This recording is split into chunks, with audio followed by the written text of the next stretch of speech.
번째가 이제 병입니다. 병은 온도뿐만 아니라 습도도 높아야 같이 생겨요. 근데 해충은 온도만 높으면 나옵니다. 해충은 적산온도라는 개념이 있는데 각 해충별로 자기가 부화하는 온도가 따로 있습니다. 0.86 온도라고. 예를 들어 가루깍지벌레 같은 게 갈색날개 매미충이 10.1도예요. 10.1도. 그러니까 일평균 기온이 10.1도가 넘어가서 10.2도가 되면 10.2 빼기 10.1, 0.1 남죠. 그 0.1을 다 더해서 152 정도가 되면 부화한다. 뭐 이런 개념들이 있어요. 그래서 온도가 높으면 그 해 봄의 온도가 높으면 해충이 일찍 나와요.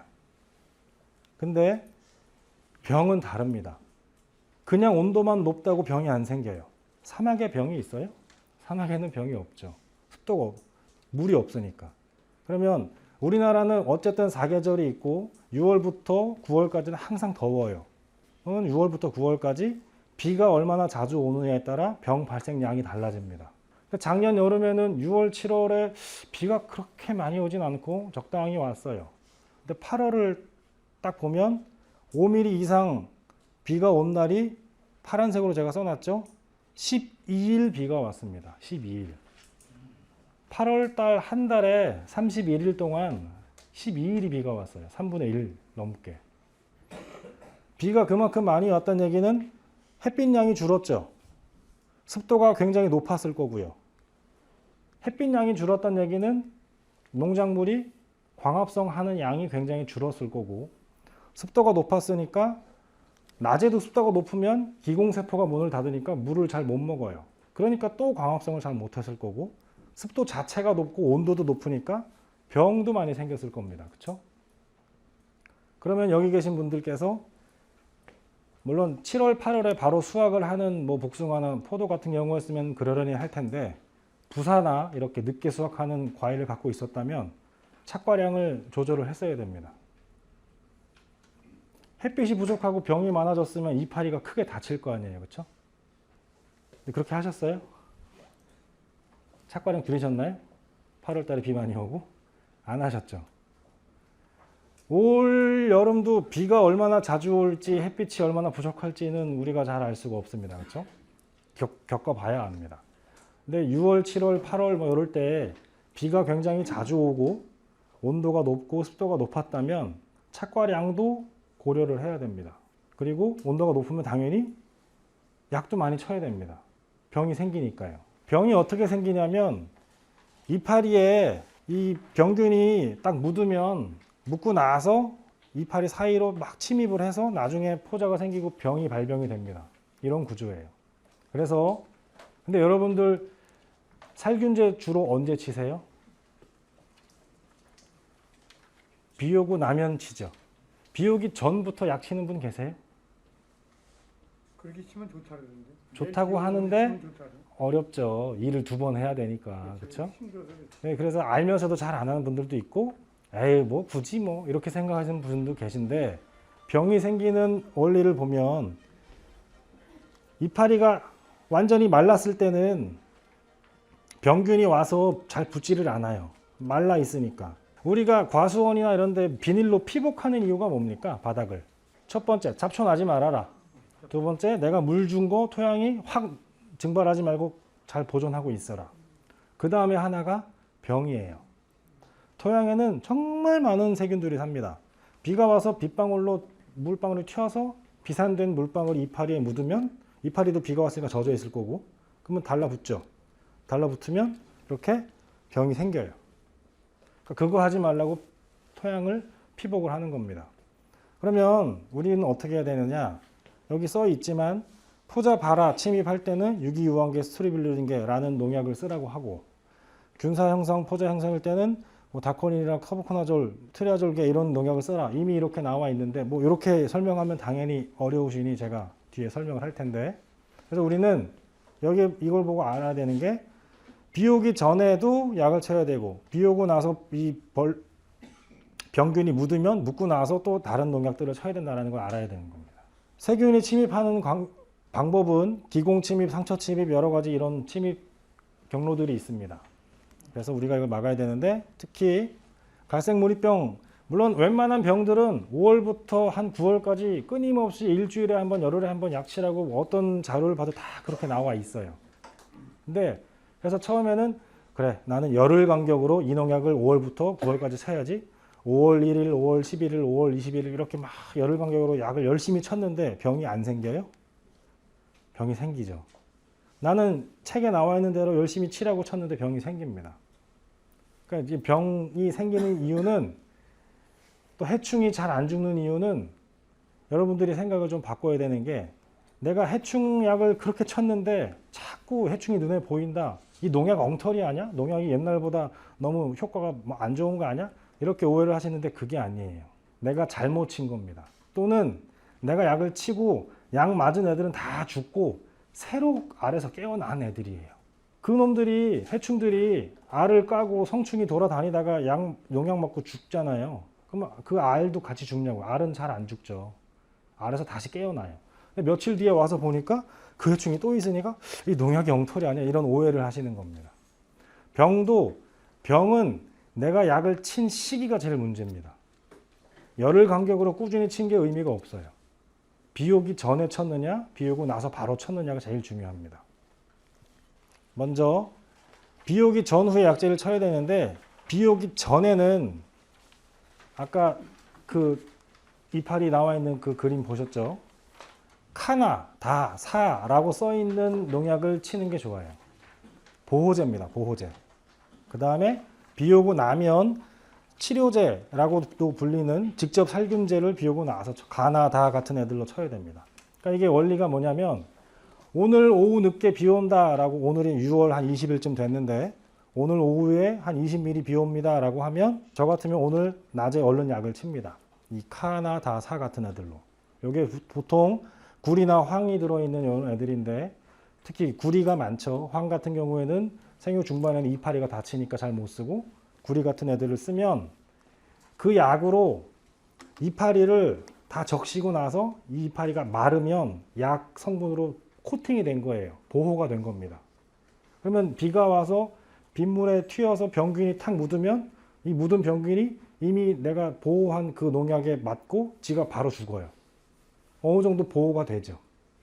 근데 비가 많이 와서 이 보호제도 결국 씻겨 내려가고, 그 다음에 다시 병균이 와서 묻으면 병이 또 생기겠죠. 병이 생길 것 같으니까 당연히 그 뒤에 직접 살균제를 쳐야 되는 거예요. 근데 지금껏 대부분 비 오고 나서만 약을 쳤어요. 주로 비 오고 나서만 약을 치니까 병균이 이미 묻어 있고 병이 생기는 것 자체를 막을 수가 없는 거예요. 우리가 아프면 약을 먹잖아요. 약을 먹으면 내 몸이 나아지는데, 우리가 쓰는 농약은 작물이 나아지라고 주는 약이 아니고 병균이나 해충을 죽이는 약이잖아요. 이미 생긴 병들은 회복이 안 돼요. 더 이상 확대되는 걸 조금 막을 뿐이지, 그러니까 애저녁에 병이 안 생기게 하는 게 제일 중요합니다. 병은 높은 온도와 습도가 섞여 있을 때 발병이 됩니다. 그렇죠? 특히 그래서 장마 기간 때에도 비가 계속 오더라도 농약을 쳐야 돼요. 일주일 동안 장마인데 일주일 내내 비가 오는 안 좋은 케이스도 있겠지만, 중간에 하루 이틀 비가 좀 소강 상태일 때가 있잖아요. 그때 원래 우리 밭이 병이 별로 없으면 굳이 그냥 하던 대로 하시면 됩니다. 근데 7월만 넘어가면 우리 밭에 항상 무슨 갈색무늬병, 무슨 병, 무슨 맨날 생기는 밭이다. 그러면 장마 기간에 중간에 하루 이틀 비가 쉴 때 가서 약 쳐야 돼요. 안 그러면 올해도 또 그럴 겁니다. 비 오기 전에 카, 다, 사, 비 오고 나면 가나다마, 사, 이런 애들을 농약을 구비해서 사용하면 되는데, 여러분들이 갖고 있는 농약이 이미 다 이런 농약일 거예요. 이미 다 이런 농약일 겁니다. 오늘 가서 한번 보세요. 내 농약 창고 이렇게 캐비넷 열었을 때 어떤 병들이 가나다가 어떻게 구성이 되는지 보세요. 대부분 다 이미 이렇게 다 가지고 계실 겁니다. 요거를 잘 특정 시점만 맞춰서 약을 하면 되고, 또 언제 치느냐가 중요합니다. 나방은 해 질 때 쳐야 돼요. 그때 기어 나오니까 그때 얼른 약을 치고, 노른자 같은 애들은 아침에 새벽 일찍, 노른자는 낮에 약 치면 다 도망갑니다. 이놈들이 행동이 되게 기민해서 다 도망가니까 기온이 낮아서 아직 얘네가 정신 못 차릴 때, 아침 일찍 노린재를 약을 치는 게 훨씬 효과적입니다. 사과나 복숭아가 아니고 포도 쪽에 가장 문제가 되는 애들이 요 갈색무늬병인데, 특히 사과 같은 경우에는 갈색무늬병이나 전분이나무병을 이파리만 보면은 구분하기가 되게 힘듭니다. 근데 우리는 학자가 아니기 때문에 이거를 굳이 구별해서 무슨 약을 쳐야지 이런 의미가 없어요. 이런 이파리가, 이런 반점이나 누렇게 되는 이파리가 한두 개만 보이면 비오기 전에 약 치고 비오기 후에 약을 치면 되는 거예요. 이거 가만히 놔두면 이파리 다 떨어지고 수확 못 합니다. 우리가 보통 과수를 키울 때 과일을 잘 키워야 된다라는 생각을 많이 하는데, 정확히 얘기하면 과일이 잘 되는 건 부수적인 겁니다. 이파리를 잘 키워야 돼요. 이렇게 이파리가 크게 다쳐서 다 떨어지고 나면 이 나무는 수세가 크게 약해집니다. 이파리가 여름에 일찍 다쳐버리면 작물의 수세가 크게 약해져요. 왜냐? 정상적인 시점에서 가을이 되면 이 이파리에 있는 양분을, 줄기에 있는 눈이 가을에 다 양분을 가져갑니다. 이파리에 있는 양분을 가져가서 눈에다 저장을 해요. 그리고 그 저장된 양분이 농도가 진하니까 겨울을 나죠. 안 얼고. 그리고 이듬해 봄이 되면 저장된 양분으로 싹을 틔워요. 나온 싹은 다시 지가 스스로 광합성해서 점점 커지고. 근데 이런 병이나 아니면 여러 가지 생리장애 때문에 이파리가 일찍 시들어 버리면 가을에 눈에서 이파리에서 가져갈 양분이 없잖아요. 근데 눈은 내년에 싹을 틔워야 되고, 그러니까 원줄기나 뿌리에 있는 양분을 끄집어 와서 저장을 했다가 이듬해 싹을 틔운다고요. 근데 이게 몇 년이 반복이 되면 이제 뿌리에서 뭐라 할 거 아니에요. 야, 나 더 이상 못 줘. 이래버리면 싹이 안 나죠. 늦게 나거나 시원찮고 수세가 점점 약해져요. 이거 반복되면 몇 년이면 말라 죽어요. 말라 죽고 나서 배 가지고 보면 여러 가지 병균들이 나와요. 그러면 이 병 때문에 죽었다라고 또 오인할 수가 있어요. 병균은 병 때문에 죽는 경우도 있지만 죽고 나서 막 되게 안 좋을 때 병이 침입하는 경우도 있어요. 그래서 그걸 잘 파악을 해야 됩니다. 병 때문에 죽은 건지 다른 것 때문에 죽고 나서 나중에 병균이 온 건지 확인을 잘 해야 됩니다. 복숭아 세균성 구몬병 같은 게 심한 포장은 이건 약 쳐도 잘 안 됩니다. 일단 얘는 세균으로 옮는다기보다는, 세균으로 옮긴 하는데 상처를 통한 침입을 주로 하기 때문에 복숭아 세균성 구몬병이 심한 농가는 방풍망을 해야 돼요. 바람을 막아서 상처를 안 나게 해야, 상처가 안 나면 침입을 잘 못하니까 그러면 병이 좀 덜 생기죠. 근데 방풍망 안 하고 바람 아주 심한 널찍한 논 한가운데 복숭아 밭이 있는데 방풍망 안 하고 이 병 있다고 약만 계속 쳐도 안 잡히죠. 원인을 빨리 찾아서 그거부터 해결을 해야 됩니다. 이런 거 보신 적 있어요? 플라즈마 같은 거? 이런 거는 평생 못 보시는 게 좋습니다. 이런 거 보이면 이건 약이 없어요. 빨리 잘라서 소각을 해야 됩니다. 저도 지금 12년 일하면서 처음 봤어요. 작년에 마도에서. 빨리 잘라 버려야 됩니다. 대추, 빗자루병 같은 게 이제 이런 애들이죠. 빨리빨리 잘라서 소각을 하는 게 방법입니다. 과수의 병 중에 나무 자체를 말라 죽게 하는 병은 사실 몇 개 없어요. 뭐 갈색무늬병 이런 건 이파리가 문제가 되고 나중에 수세가 약해지는 거고, 나무 자체를 말라 죽이는 병은 몇 개 없는데 그 중에 하나가 흰날개 무늬병 같은 겁니다. 이런 거는 간간이 있어요. 장안에도 있고 팔탄에도 있고 몇 개 있는데, 이런 게 보이면 일단 병이 생기면 농약방 가시는 것보다 저희를 먼저 찾으세요. 저희는 현장을 나가서 현장을 보고 이제 말씀을 드리는 경우가 많으니까 현장 가서 이런 거 보고, 이런 병은 빨리빨리 나무 캐서 소각하고 소독을 해야 되는 좀 좋지 않은 병들입니다. 만약에 6월 달에 우리가 갈색무늬병이 심했던 농장이라고 가정을 하고 약을 주면 어떻게 줘야 될까? 열흘 간격으로 약을 준다고 가정을 하면 6월 1일 날 내가 약을 줬어요. 그러면 열흘 간격이니까 6월 11일 날 약을 줘야 됩니다. 6월 9일 날 비가 20mm가 왔어요. 그러면 6월 9일 이전 하루 전에 보호제를 쳐야 됩니다. 이때가 지금 6월이잖아요. 6월. 9월 달 수확 직전이면은 이렇게 약 치긴 조금 어려울 수 있어요. 잔류농약 같은 것 때문에. 근데 아직 6월이니까 여유가 있으니 병부터 안 생기는 게 주 목적이잖아요. 그러면 열흘 간격이지만 하루 이틀 땡겨도 큰 문제는 없습니다. 비 오기 직전에 보호제를 치고 비 오고 나면 살균제를 쳐야죠. 그리고 이날 약 쳤으니까 또 이날쯤 약을 줘야 되는데 중간에 비가 뭐 살짝 온 거는 뭐 무시해도 좋은 수준이고요. 근데 갑자기 이때부터 장마가 시작이 된다. 비 오기 전에 당연히 보호제를 치고 비가 계속 오니까 가만히 있어야 됩니다. 일단 뭐 방법이 없죠. 그러다가 중간에 비가 하루 쉰다. 그러면 보호제와 살균제가 섞여 있는 약들이 있어요. 카 플러스 다 뭐 이런 애들이 있어요. 여러분들 아마 다 가지고 계실 겁니다. 그런 거 약을 중간에 한 번씩 쳐서 이런 걸 또 보호를 하는 게 좋습니다.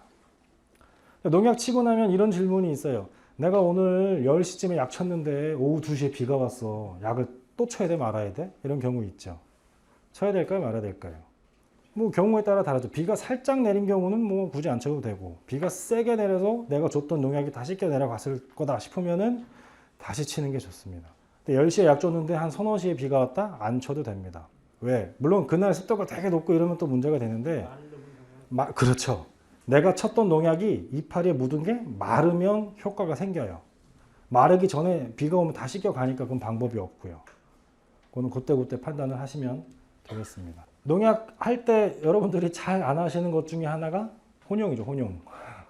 이거저거 섞으시잖아요. 살균제도 섞고 살충제도 섞고 비료도 섞고 막 섞죠. 섞으면 안 돼요. 원칙은.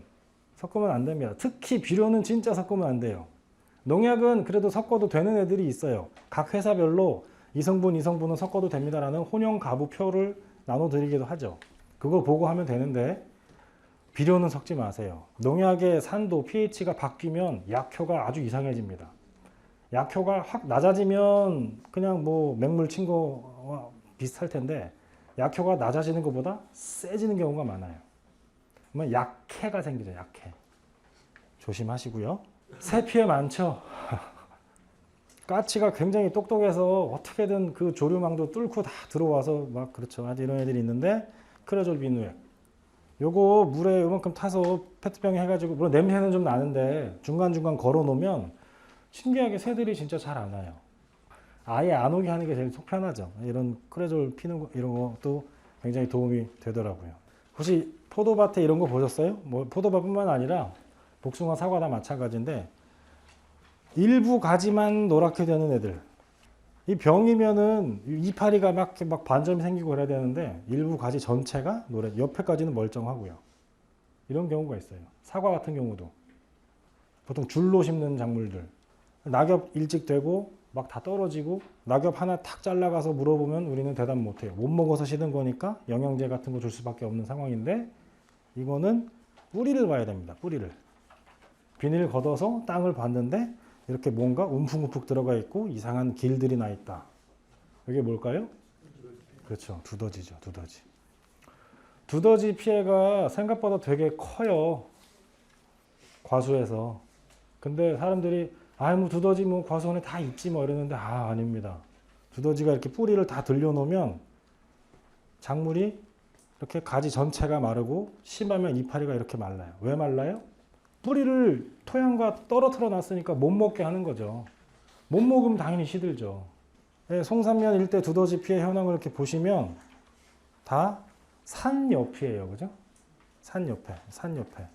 내 과수원이 산 옆이다. 그러면 내년이 아니죠. 올해죠. 올해 4월이 되면 두 선생이 옵니다.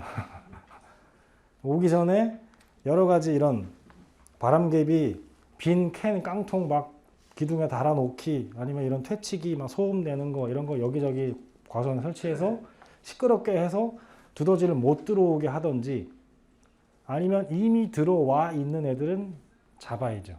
이놈들은 위험 감지 시 뒤로 도망가요. 그러니 먼저 두더지 피해가 있다고 내가 확인이 되면 비닐 걷어 보세요. 한번. 그러면 다 그런 길들이 있으면 뿌리가 이미 다 들려 있으니까 가서 두둑을 열심히 밟아주세요. 밟아서 다 무너뜨려 놓고 새벽에 5시쯤 가서 조용히 가서 이러고 있으면 두더지가 이제 팝니다. 지가 다니던 길이 무너졌으니까. 그럼 들려요. 그럼 거기를 살짝 가는 거죠. 삽을 하나 들고 가서 보면 이놈이 일로 왔는지 보이잖아요. 앞으로는 못 가요. 막혀 있으니까. 뒤로 도망가죠. 이놈들이 여기서 막 들썩들썩 파고 있으면 뒤를 삽으로 탁 막으면 잡죠. 네, 저도 잡은 적은 없고요. 유튜브 봤어요. 유튜브. 네, 기피식물 같은 거 심고 뭐 이런 거 덫이나 뭐 바람개비 같은 게 있다고 하는데 피해가 심합니다. 두더지가 생각보다. 잘 잡으시면 되겠습니다.